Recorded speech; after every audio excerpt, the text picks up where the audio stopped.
At 64, no one touches you by accident anymore. Not the cashier handing you change. Not the neighbor's kid when he runs past. Not even the wind bothers to lift your hair the way it used to. I didn't realize how much I missed being seen until the day I noticed someone was watching me. That morning, the sun had been too bright for morning. Everything bloomed in spite of me. The peonies in my front yard were outrageous, defiant things, loud pink mouths shouting at the sky. I almost hated them for it, so I left the house, no plan, just the need to escape the echoes in my kitchen, the ones that clung to teacups and chairs like ghosts. The community center was on Willow Street. I passed it every day, but that Tuesday, the wind shifted just slightly, and a flyer fluttered against the brick wall like a beckoning hand. Yoga for all ages, Tuesdays and Thursdays, a.m. I stared at it longer than I should have, not because I believed in yoga, not because I needed exercise, but because something inside me whispered, try. The room was stale with lavender oil and effort. A dozen bodies moving slowly, their joints creaking like forgotten staircases. And me, in the back, pretending I belonged. Then he walked in. At first I thought he'd made a mistake. Wrong room, wrong crowd. He was too young, too fluid. His presence cracked something in the stale air. I watched the instructor's smile twitch upward when he unrolled his mat. I tried not to look. I failed. He had that kind of presence. Quiet, unbothered. Like the world didn't weigh on him the way it pressed against my chest every morning. After class, I lingered longer than necessary, rolling my mat slower than I ever had. I watched him chat with the instructor, laugh at something I couldn't hear. That laugh. I'd forgotten laughter could have texture.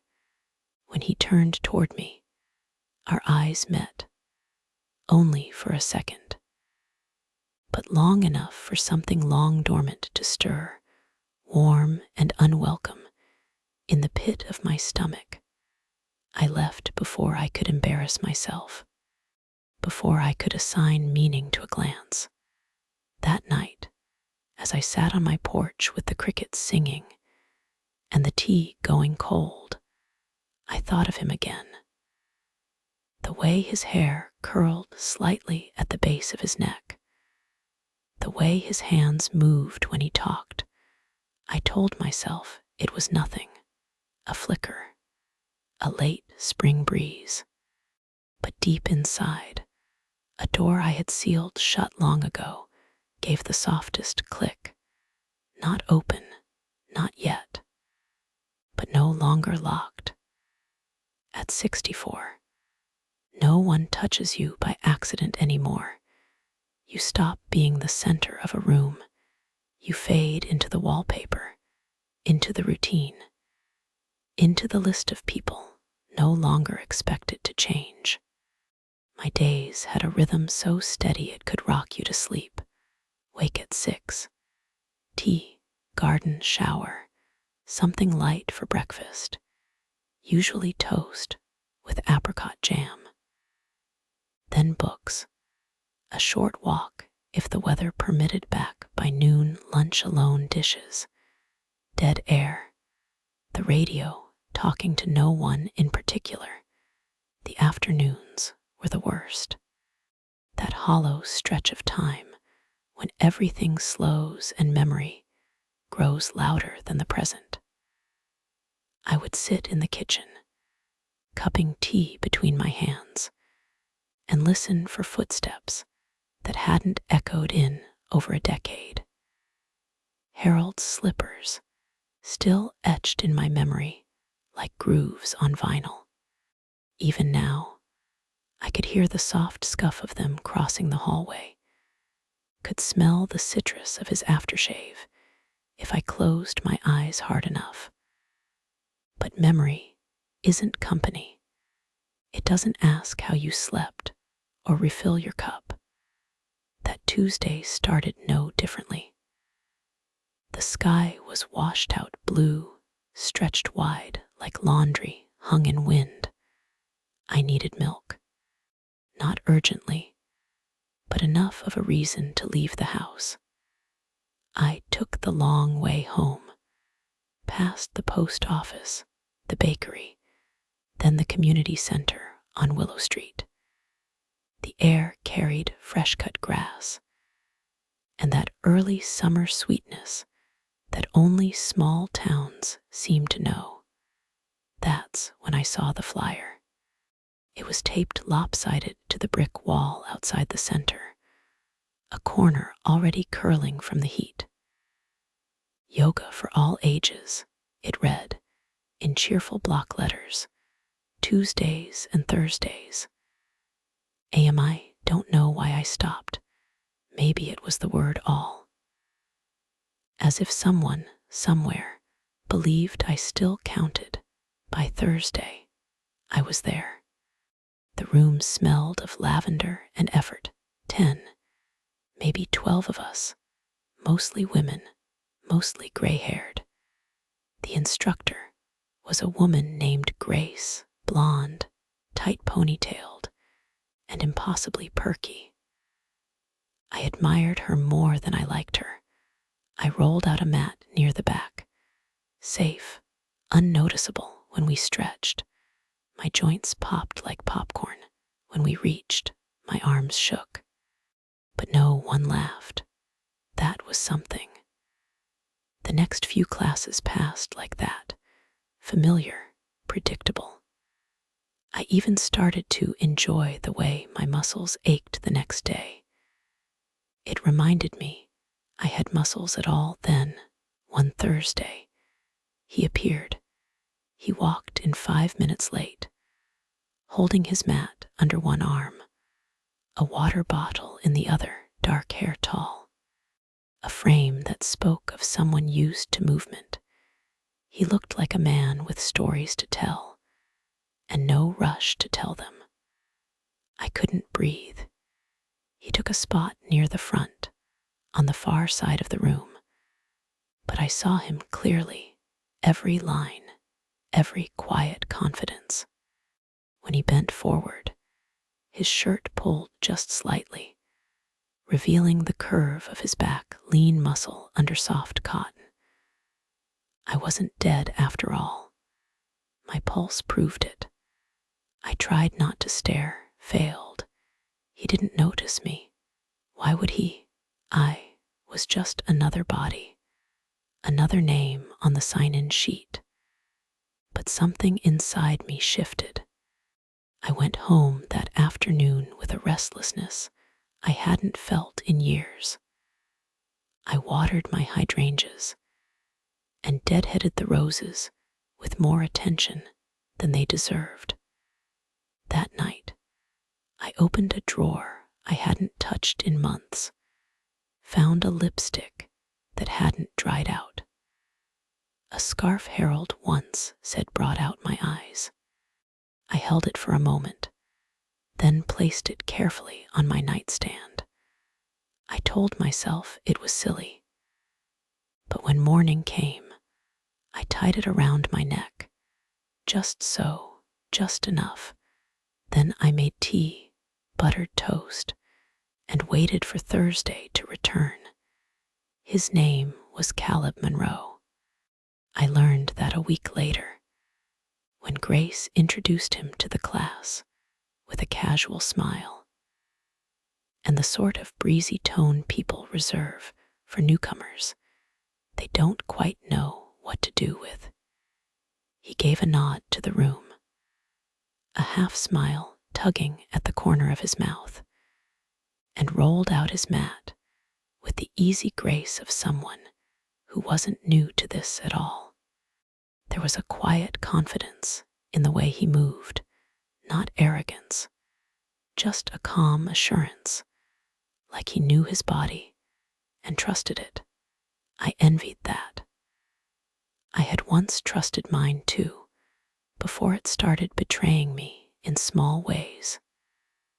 A creaking knee here, a back that didn't bend like it used to. But watching Caleb made me forget all that for a moment. He didn't look around much, focused, intent. But once, during a downward dog, he glanced toward the back of the room. I was in warrior pose, struggling to keep my arms level, when his eyes briefly caught mine. He didn't smile, just looked long enough to make my stomach flutter like it used to when Harold brushed my wrist at the breakfast table. After class, I moved slower than I needed to, folding my mat with deliberate care, adjusting my shoes, waiting. He was talking to Grace again. His voice was low, mellow, the kind of voice that made you lean in without realizing. When he turned to leave, he passed near me, close enough that I caught a whiff of something clean, cedar, maybe, or bergamot. Without thinking, I spoke. "You're new to town." He stopped, turned that half smile again. "A couple weeks now," he said, still figuring it out. His eyes were a soft green, not the kind that flashed, but the kind that lingered like moss clinging to stone. "I live just up on Willow," I said, "next to the big elm that sheds too early." He chuckled. "I've seen it. Your place has the purple flowers out front. Lavender. Looks beautiful." Something in me lit up. "I'm a leaner," I added, extending a hand. He took it, warm, steady. His grip wasn't rushed, but it wasn't overconfident either, just enough pressure to say, "I see you." "Caleb." We stood there for a beat longer than necessary. Then he nodded once more and moved toward the door. That night, I stood in front of my mirror longer than usual. The scarf was still on the nightstand. I picked it up, ran my fingers along the edge, folded it slowly, precisely, and placed it in the drawer again. The next time I went to class, I wore my navy top, the one with the neckline just low enough to feel like a secret. I added mascara, just a little for me. I told myself, just a confidence boost. But my hands shook when I capped the tube. And for the first time in years, I looked at myself and wondered not what had faded, but what might still be there. Waiting, wanting, I baked a lemon cake that morning. The kind Harold used to love, dense, moist, with that tang of real zest in the glaze. I hadn't baked in months, maybe years, but my hands moved with a muscle memory older than grief. The kitchen filled with the scent of sugar and citrus, warm and sharp and alive. I told myself it was for the neighbors, for the book club ladies I hadn't seen in a while. But by the time I wrapped the cake and stood at my front door, I was facing the wrong house. Caleb's porch was quiet, no car in the drive. A planter of succulents sat beside the steps, neat and curated. There was a wind chime, a low, humming kind that sounded like it belonged in a dream. I hesitated, then knocked. He opened the door barefoot, wearing jeans and a faded black t-shirt, his hair a little tousled, like he'd just woken up from somewhere warm. "Hi," I said, holding out the foil-wrapped loaf. "I made too much." His eyebrows lifted. "That's the best kind of problem." He stepped aside, and I followed the scent of coffee into his house. It was smaller than mine, more lived in than I expected, stacks of books along the walls, a worn armchair with a knitted blanket, a typewriter in the corner, surrounded by mugs half full and notebooks bent at the spine. "Do you write there?" I asked, nodding toward it.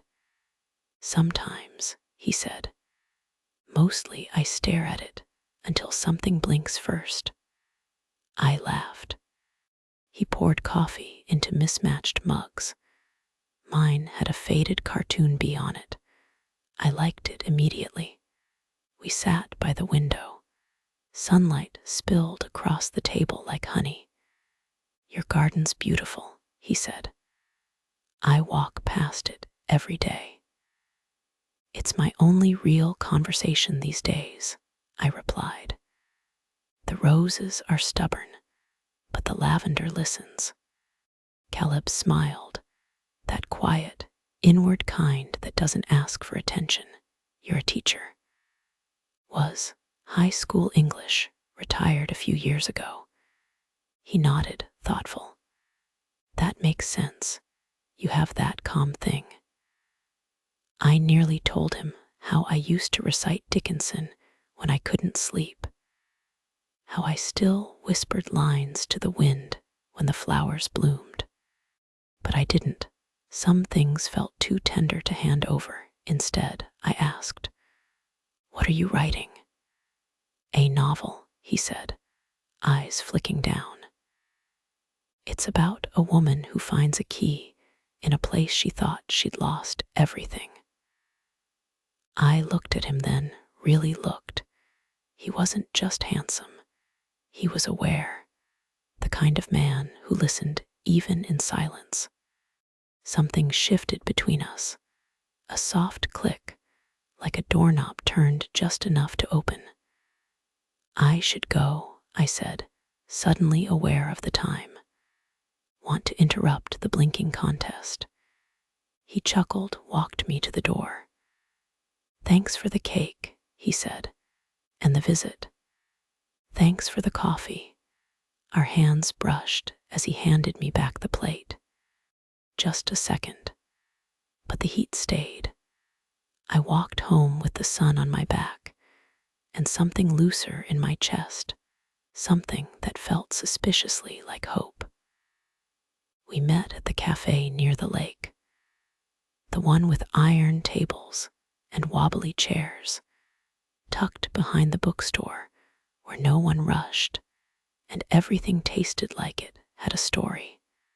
I arrived early, too early, spent 10 minutes pretending to read the menu, then another 10 pretending I hadn't already chosen tea with milk. My hands were still when he walked in, but my pulse wasn't. He wore a pale button-down shirt, sleeves rolled, collar open just enough. His jeans were scuffed, like he'd lived in them, and his hair was still damp. It made him look like he'd come straight from somewhere real. He saw me, smiled, that slow, unrushed smile that didn't belong to a man in a hurry. "Thanks for coming," he said, sitting across from me. "I believe it was your idea," I replied. He tilted his head. "Still, I wasn't sure you'd say yes." I didn't say that I'd rehearsed it in the mirror, that I'd tried on 3 different pairs of earrings and eventually worn none, that I'd touched my hair so many times it felt unfamiliar. Instead, I said, I wanted tea and company. We talked about the town, about the classes, about how yoga wasn't really about flexibility, but about staying when your body wants to run. "I like watching you garden," he said suddenly. words hit softly, but they sank deep. It's peaceful, he added. You move like it matters. I didn't know how to respond, so I sipped my tea and let the warmth fill the space between us. He leaned in slightly, resting his forearms on the table, his eyes flicked downward, then back to mine. I've been alone a while, he said. So have I. We didn't speak for a few moments. The silence wasn't awkward. It was full. Like a breath neither of us wanted to let go. He reached for the sugar. His fingers brushed mine, brief, barely there. But I felt it like a ripple across water. When he pulled back, I caught the smallest shift in his eyes. A question, maybe, or a warning. I looked away, watched a couple pass by, their dog tugging at the leash. Eager to be anywhere else, he cleared his throat. Would you show me your garden sometime? The invitation was light, but his voice wasn't. I'd like that, I said. We sat until the shadows lengthened, until our mugs were empty and the sky turned a softer blue. I should head back, he murmured. I nodded. Neither of us stood right away, finally. He rose and reached for my hand, helping me from my seat. It was unnecessary. But I let him. His grip was gentle, firm, familiar. See you Thursday, he said. See you. I walked home slower than usual, dragging the moment behind me like a coat I wasn't ready to take off. The sun was soft that afternoon, the kind that makes everything feel forgiven. I was in the garden, sleeves rolled, hands deep in damp soil. The lavender was almost in full bloom, and the bees had returned like old friends. The rhythm of pruning, of tending, gave me a calm I didn't question. Then I heard his voice.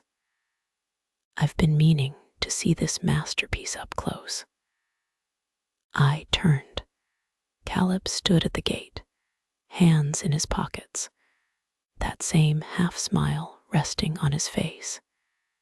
It's mostly weeds in disguise, I said, wiping my hands on a towel slung over my shoulder. He stepped inside, walking slowly down the path I'd lined with stones years ago. The breeze carried the scent of mint and rose, and his presence shifted the air, not like a gust, but a warm current curling under the skin. He moved beside me, his gaze sweeping over the beds, the climbing vines, the bursts of color. But his attention kept coming back to me. It's beautiful, he said quietly. Thank you. We stood there for a moment, the silence gentle, almost reverent. You always garden alone, he asked. Not always, I said, but I don't mind the quiet. His eyes softened.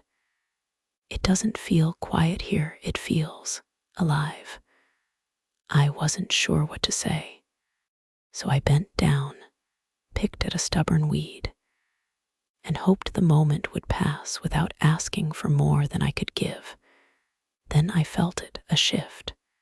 When I stood, he was closer, not too close, just enough his eyes scanned my face, then paused. There's something, he said, and reached out. His fingers brushed lightly against my temple, then down through my hair. I held my breath. Bee, he murmured. I blinked. Oh, he opened his hand.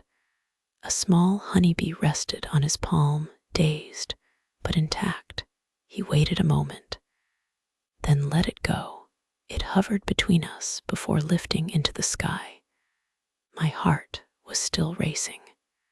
You thought I was going to kiss you, he said gently. I flushed. Did I? You closed your eyes.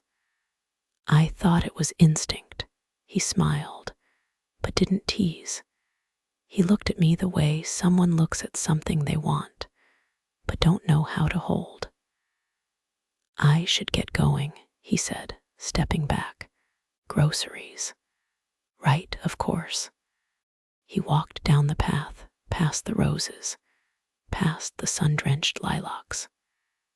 At the gate, he paused. See you Thursday.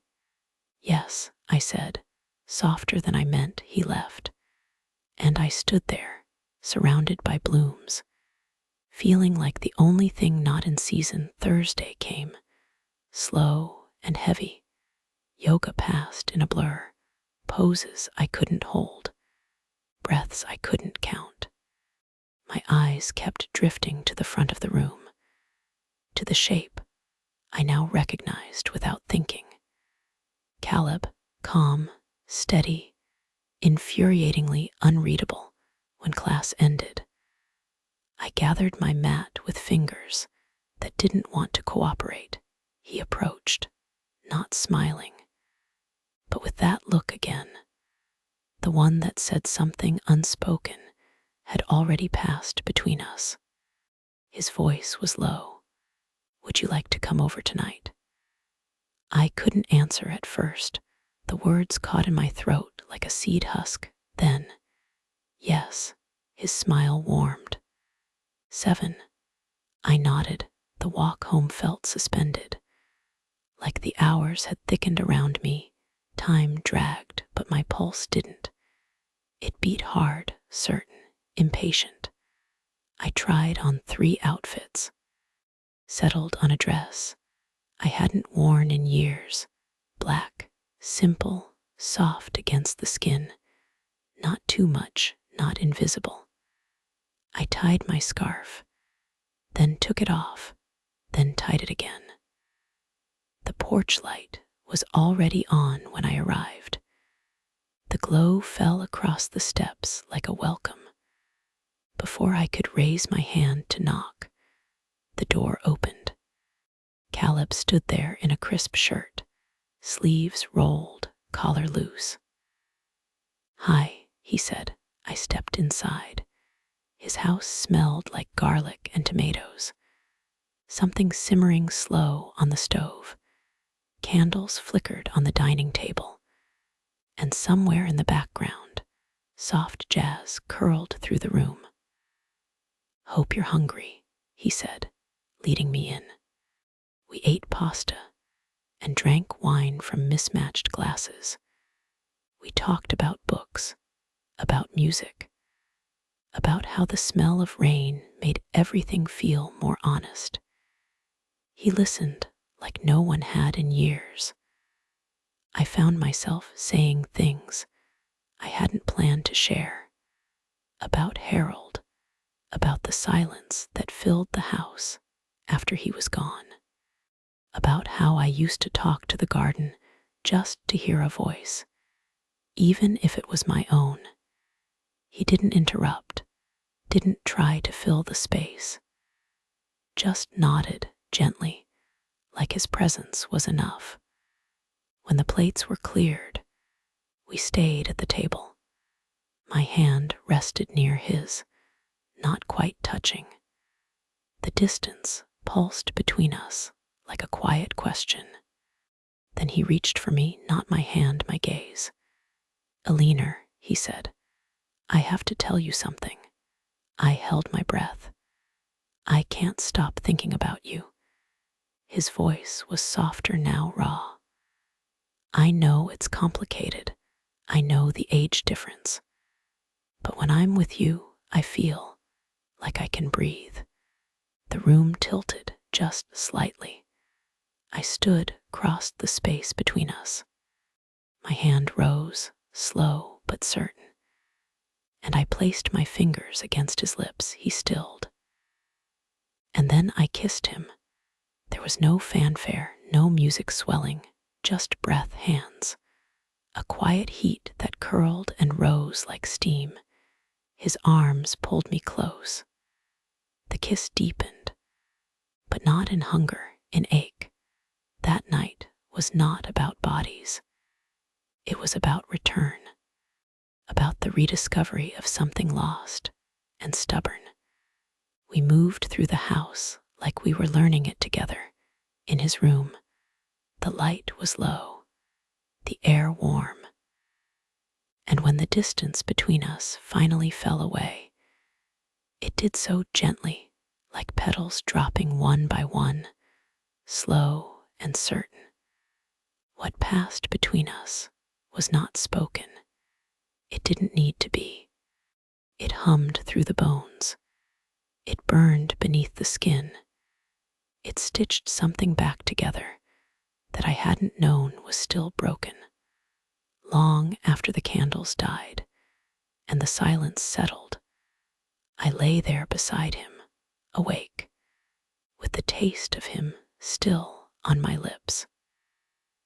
And for the first time in a long, long while, I felt like the night didn't need fixing. Morning light pooled across the bed like water. I woke slowly, suspended between warmth and disbelief. For a moment, I didn't open my eyes. I wanted to hold the stillness, stretch it like fabric between my fingers.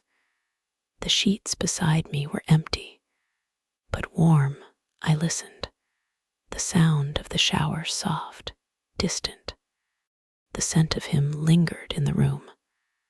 Something clean, mixed with last night's red wine and salt from his skin.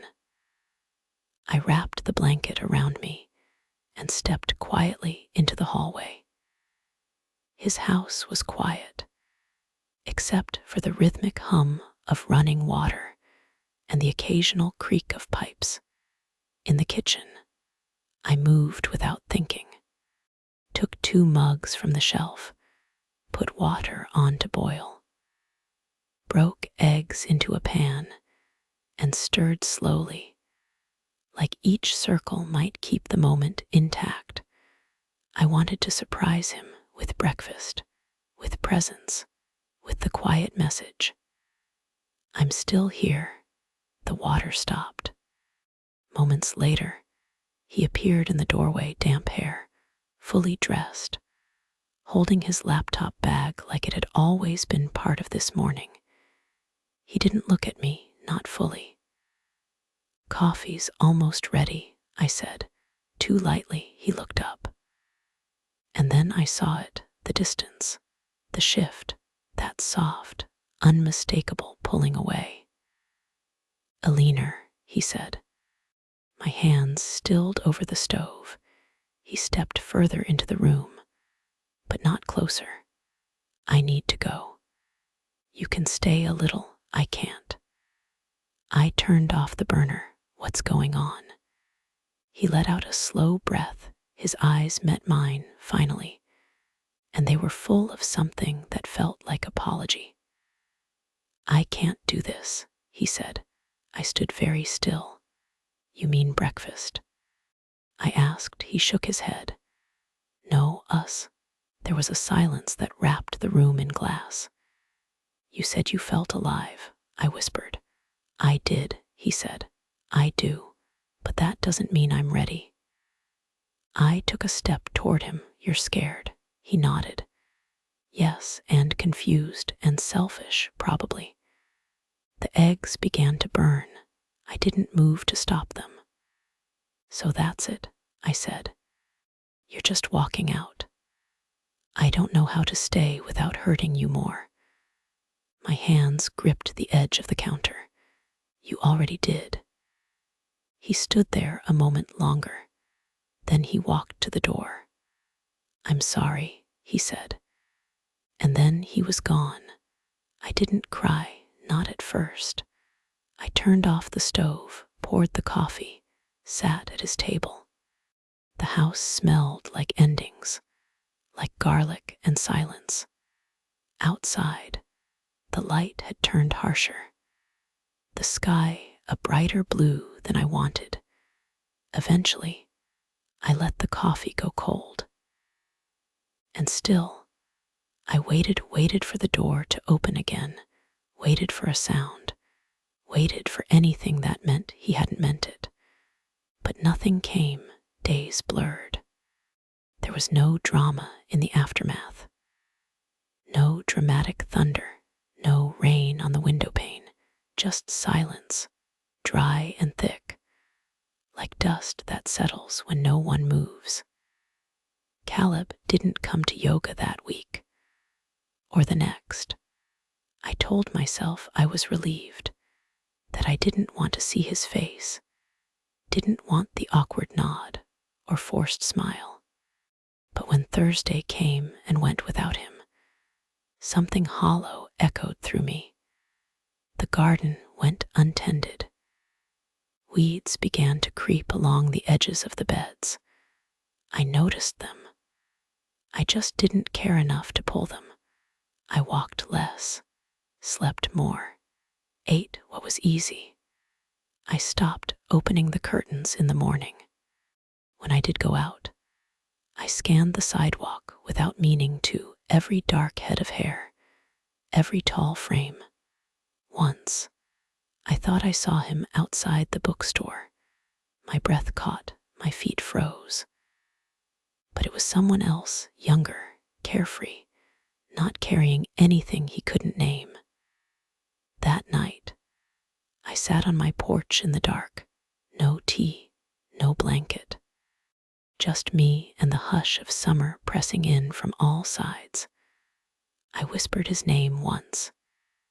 It didn't echo on the fourth Thursday I saw him.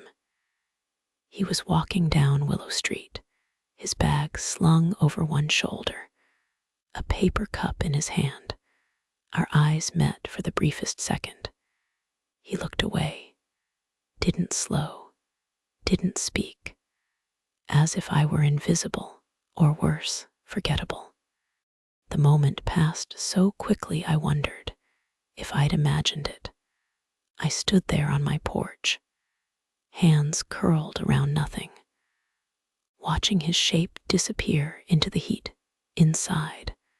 I stood at the kitchen sink, staring at the cracked tile where the grout had faded. This was the part no one talks about, not the heartbreak, but the echo of it, the absence, the way the silence lingers in the hallway, even after you vacuum the rug and wash the sheets. I picked up the scarf he once admired, held it for a moment, then folded it gently, placed it back in the drawer, not as a goodbye, but because I was tired of pretending. I needed it to feel visible. He left, but I was still here.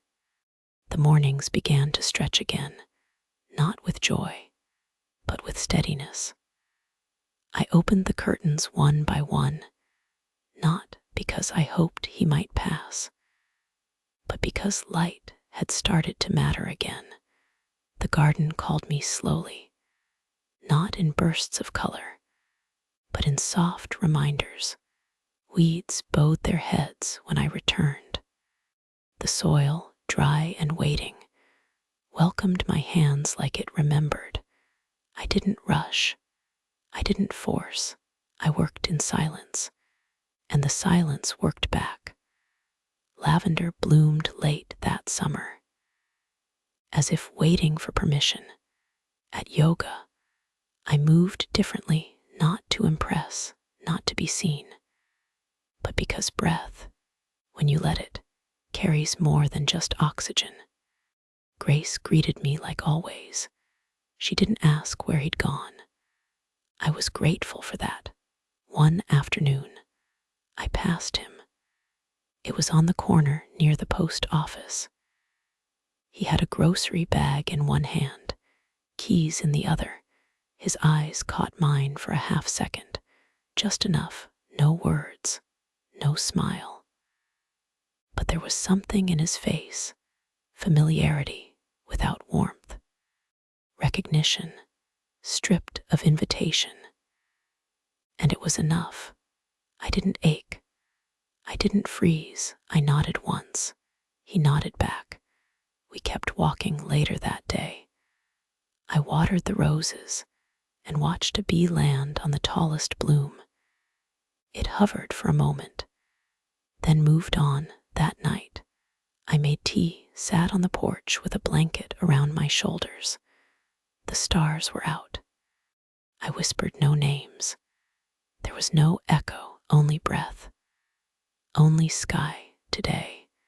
The roses opened early.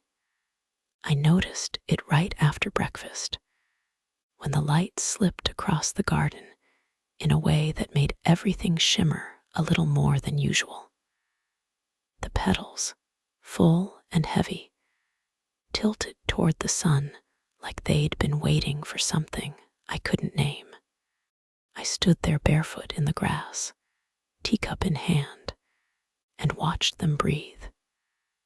The lavender was beginning to brown at the tips, the season turning again. But even that felt right, not sad, just inevitable. I spent the morning pulling weeds with slow, patient fingers, not because they needed to be gone, but because the act of tending was a kind of prayer.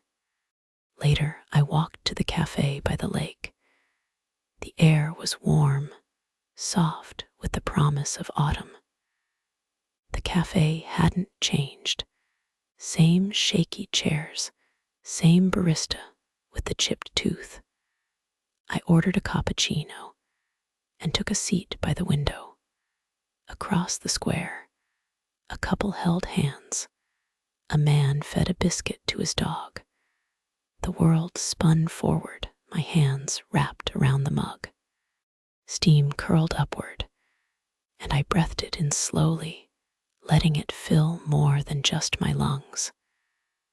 I didn't think about Caleb, not really, what we were, what we weren't. Lived somewhere quiet now, folded into the garden, tucked beneath the leaves. A chapter that had written itself quickly, ended sooner, but still left a mark in the margins. I smiled without meaning to, not because of him, but because I was still here, still blooming. And no one needed to witness it for it to be real. The cappuccino was warm, the silence kind, and the garden waiting.